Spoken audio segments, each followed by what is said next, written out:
Hey, call me Shape, and today I'm reacting to another Ashley Dalton video. This video is titled, Christian Celibate Woman Moves Boyfriend in After 2 Weeks of Dating. Crazy. Anyway, before I get into the video, make sure you like this video, subscribe to the channel blowing up. Help us get to 10,000 subs. We're going straight like this. All right, let's get right into the video. Hi, Brooks. Welcome in. I'm literally over here crying over a boy right now, and then I just see you on live, and you're like, anybody want to come up here? It's perfect. How are you? I'm good. You're beautiful. Why are you crying over a boy? Okay, I'm gonna put some lip gloss on first, because we just gotta get right. I was over there, tearing up a little bit. Well, okay, I was in a relationship recently. I just got a relationship.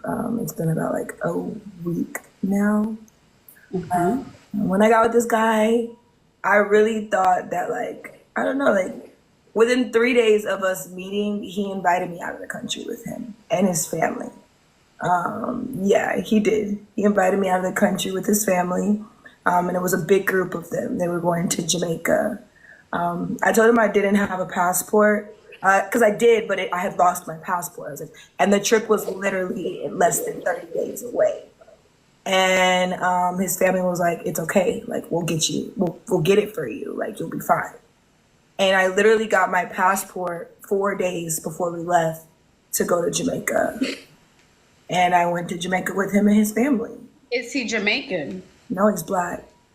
His family's black. His dad is a lawyer. His mom is in the school system. She's a vice principal. They own a daycare. He went to college for I can't, y'all, my brain is so, my head is flustered from this situation because it's still actively going on. But he went to college for accounting. I should have known that there was a red flag, because although he had a degree in accounting, he wasn't working in accounting, but he was the controller for his family's business. So I got this passport, and the whole time we were kind of like, am I going to get the passport in time? Am I going to get the passport in time? Because I didn't get it until 3 days before. I go to Jamaica with this man and his family and a big group of their friends. And me and him, I don't know these people. I don't know any of these people. I barely know his family. I barely know him, right? We just got together. And for the most part, it was a decent trip. The second to the last day, he got extremely drunk, and he fell and broke his tooth. All right, let's stop it right there. So we get it. He got extremely drunk. He fell, broke his tooth. Here's the first issue with this, though. Why are you going out the country with a man you just met? After 3 days of knowing them, you decide to go leave the country with him. That's one. Two, why is he even inviting you out the country? So both of you guys have low standards. So to me, it seems like a case of he's desperate, she's desperate, and desperate together doesn't work well together at all. It's like oil and water. They just don't mix. That happens. But then he snapped, and he went completely ballistic. He destroyed our entire hotel room. He ran around the resort like a maniac. People were thinking he was going to get put in jail because of the way he was acting. And this is a guy that never really showed emotion. He was so monotone and mellow, never really showed high excitement, never really, none of that the whole time. This is the first time I'm really even seeing emotions from him. Because you don't know him. You just met him. Not like you had a large amount of time to judge his character by. So, of course, he's going to show you his real character over time. This is why women and men, you got to slow down in dating. Take your time. One guy told me once when I thought I was in love with a girl, he said, date her for a year and tell me how you feel. Long story short, that relationship did not last a year. So he was right. Oh, and he's going, crazy, running up on strangers.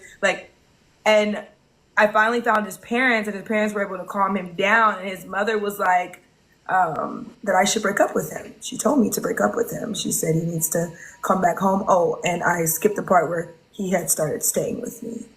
So when did he start staying with you within the month of you guys meeting? What day? Was it day 3 out of 30, day 4 out of 30? When did he decide to stay with you and move in with you? It was 2 weeks. 2 weeks within us talking. So 2 weeks into meeting a stranger, you let him move in with you? Well, at first it was just him staying, and then he kept, and we were not having sex either. I never had sex with this man one time. He knows that I was celibate. Before we get to sex about that, I'm just thinking a stranger in your house that you don't know anything about. And you like, dang, he could have robbed you, he could have tied you up, is what I'm saying, and he stayed in your house. Yeah, he did. Okay. Yeah, he did. Yeah, he did. Yeah, he did. And he was buying me like everything, just paying for everything. Like, I'm not paying for really anything. He's paying for everything. I also don't drive. And that was the thing too, because I told him that I didn't want him to stay with me. And he was just like, I could make your life easier. I'll be taking you to work. Everything's fine. And I was going to his house too, and his family's house, like meeting his parents. So even still, it's not okay. But in my mind, in that, I don't know why I thought it was okay. We get back from Jamaica after him going ballistic, and I don't break up with him after him going crazy like that. But then I lose my job. When I lose my job, I had just paid rent. And I said, okay, well, next month, are you going to be able to pay the rent? And he said, yeah, I'll pay it. Within the next week and a half, he ends up breaking up with me. All right. This story's pretty good so far, right? So you meet a guy, you guys go on vacation together right away after knowing him for less than a month. You move him in within that month to your crib within 2 weeks. Then he showed you his real personality on vacation because he gets drunk and then he gets belligerent, cracks his tooth, and he throws a hissy fit. His mom tells you to break up with him, but you don't. And then when you get back from your vacation, you lost your job right after you paid rent. And now you're looking for him to pay your bills because he's been splurging on you in the beginning, paying for everything but rent. All right. This is why women need help choosing a boyfriend, because they don't know what the hell they're doing. Okay, she's going by her emotions and her impulses, and clearly she's not thinking logically about this. You don't know this guy. So for you to even say, he never showed his behavior before, like I said, you didn't have that much time with him for you to see how he really is. 2, you lost your job, and now you want him to pay bills. And the biggest thing you keep saying is you guys didn't have sex, which, by the way, it's hard for me to believe that you didn't have sex or did something sexual if he's living in your house and presumably he's sleeping in your bed. So you draw the line at sex, but you don't draw the line in moving in with him. Listen, I wouldn't tell my daughter to do this, but to me, it might make sense to sleep with someone before they even live with you. Again, this is not advice from my daughter, but if you had to look at the steps, and with your date, you don't move somebody in, because if you move the wrong person in, there's a lot of issues that could happen. He can rob you, all this and all that. I don't know. There's a ton of awful things, but let's let her continue. But so far, I can tell she has a bad or poor judgment of character. So he paid the rent and then broke up with you. He never paid it. So now it's coming up. The rent is going to be coming up again. And that was when he was supposed to be paying it. And he just broke up with me. But his family went to my social media. I'm a content creator. But what I'm not getting, Brooke, is you've only known the man for a month. He only moved in just for a month. So you were paying your rent up until the 1 month he moved in. So why wasn't your finances together for the next month?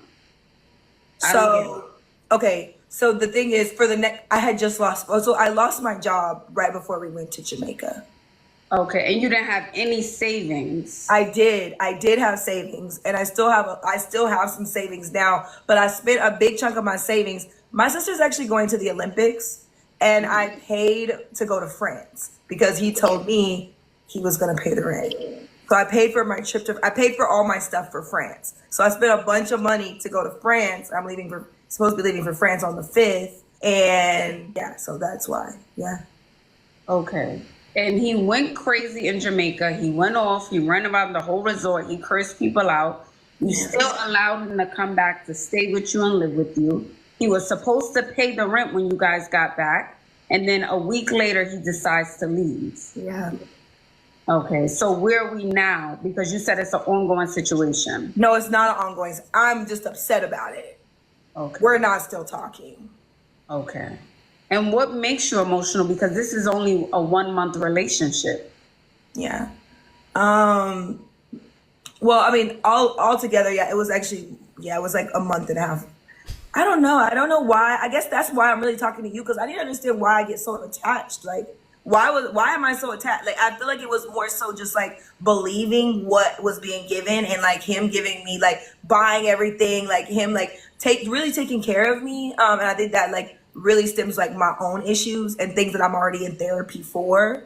And I think that's more so why I'm upset, is because I'm trying to understand, like, why am I so attached? Why am I getting so attached to you? I don't even really know you. Why would I why would I let you stay in my house? Why would I do these things? But that's something that like I need to figure out within myself, because See, here's what women do that I think is awfully wrong. Why did I do that? You do something and then you try to figure out why you did it. Why you did it is not important. You did it because you're dumb. You want to know? I'll give you the answer, girl. You're dumb, naive. You have poor judge of character. You don't understand structure and how things should go. That's why. But that's not important. What needs to happen is, how do you not make the same mistake again? Right? Because trying to figure yourself out, trying to come to some conclusion, well, why did I do this? There's some deep reason behind this that I did it. No, you're just dumb. Right? Don't try to apply a motive to it other than incompetence and stupidity. That's all it really is. And you don't know what you're doing.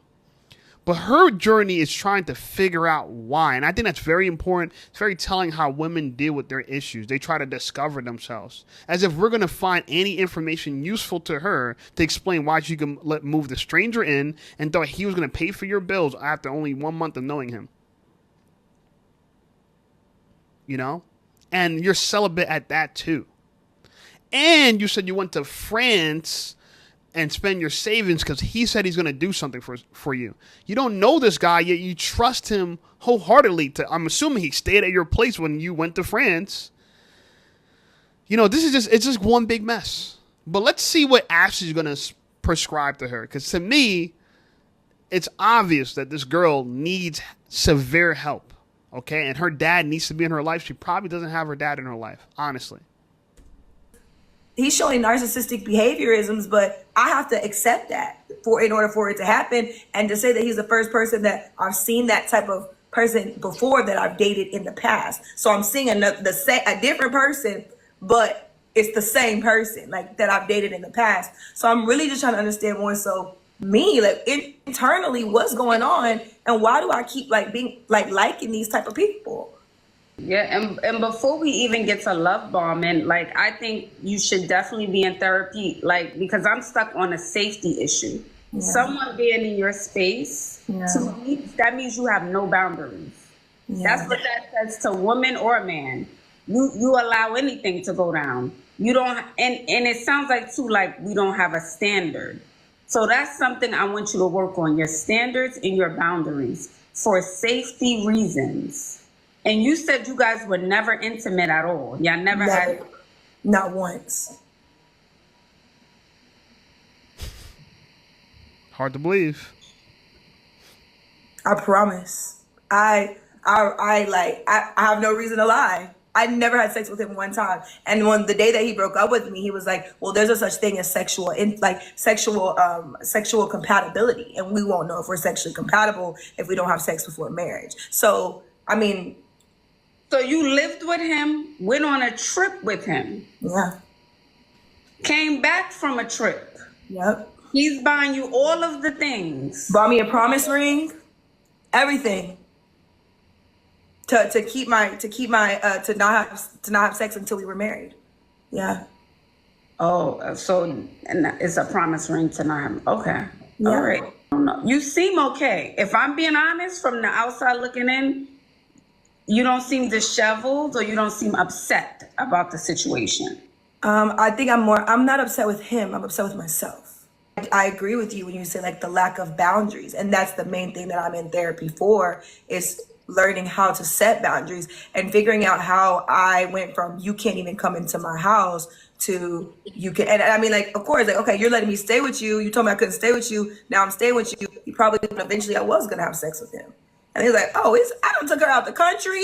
I'm taking her to work. I'm buying this. And she's still not having sex with me. Like, she's really not going to do that. Like, that's the only boundary that you're keeping, and it doesn't make sense to me. So I'm upset with myself. And as I'm talking to you, like, it really is like hearing yourself out loud. And this is why I've been trying to like talk to you. I don't know. It's hard to believe because if you don't have a boundary about around someone moving to your house, I don't see you having a boundary about not having sex. That's how that works. So if I will let you into my house, 2 weeks of knowing you, that means I allow anything. There's no walls, there's no guards, there's no working for anything. You know, and that's not me coming for you or anything, but that's my logic. I mean, I understand. I have a boundary there. Why would I then have one when you're in my house and I'm in my short shorts and my little intimate stuff? Yeah. Yeah, and you're there when you're the most vulnerable. When you're sleeping, when you're in the shower, right? They know where you live. When I go on first dates with girls, they don't even want me to know where they live. They won't let you give them a ride home, nothing. They might kiss you on the first date, but they're definitely not letting you take them home. So this girl got it all backwards. And it just shows you all these girls that saying, I'm celibate. It looks like they're smart and they understand life and they got their boundaries in line and they know how to date. These women have no clue how to date, bro. They have no clue how to date. And I'm not mad at them, but this is what the world has done to women. It made them think that they were prepared for something they're not prepared for. You need your fathers and you guys need help. You do need men. This is why you need a man. Because if I was your big brother, you probably would have never even done this because you know it wouldn't fly with me. So much of the things that my sister has done, I approve of, even though I never had to coach her through. Like, she's married to the man that she has 3 kids by. And I'm happy for them. And I'm proud that my sister found someone that she meshes with very well. I like him. My dad likes him. The family likes him. But they knew each other for a period of time before they lived together and all these other things. This girl is trying to get to the end of life with a guy she just met. You're living together. They're paying bills. You're depending on somebody you don't know. So again, yeah, you don't have any boundaries and you don't know how to date. And unfortunately, she's not the only one. So many girls are like this. I see single moms that are, I'm celibate, I'm holding out. You got kids already. What are you holding out for? I'm not saying sleep with a man right away, but the whole idea of you not having sex, you can't rebrand yourself as a virgin. You already got kids. If you don't want to have sex, don't have sex. But stop expecting men to take you on dates and wine and dine you and give you attention for nothing. Women love attention. They love male attention. This is an example of a girl who's obsessed with male attention, but she's trying to hold back what she knows men want for their attention, which is sex. She's trying to hold it back. She figured, oh, I'll move you in. That's not important. I'll do this. I'll do that. That's not important. I'm just not going to have sex with you. You're not going to get any pussy. She puts pussy on a pedestal so high, and even talking to another woman, the woman's like, bitch, this doesn't make any sense. That's how effed up the dating market is, and this is why I went MGTOW. And so I don't know. What do you guys think about this? I don't even got to play the rest of this nonsense. We know that this makes absolutely no sense. It only makes sense in a woman's eyes in modern times. It doesn't make any sense whatsoever. What do you think about it? Like, comment, subscribe. Check out some other videos, and I'll see you guys over there.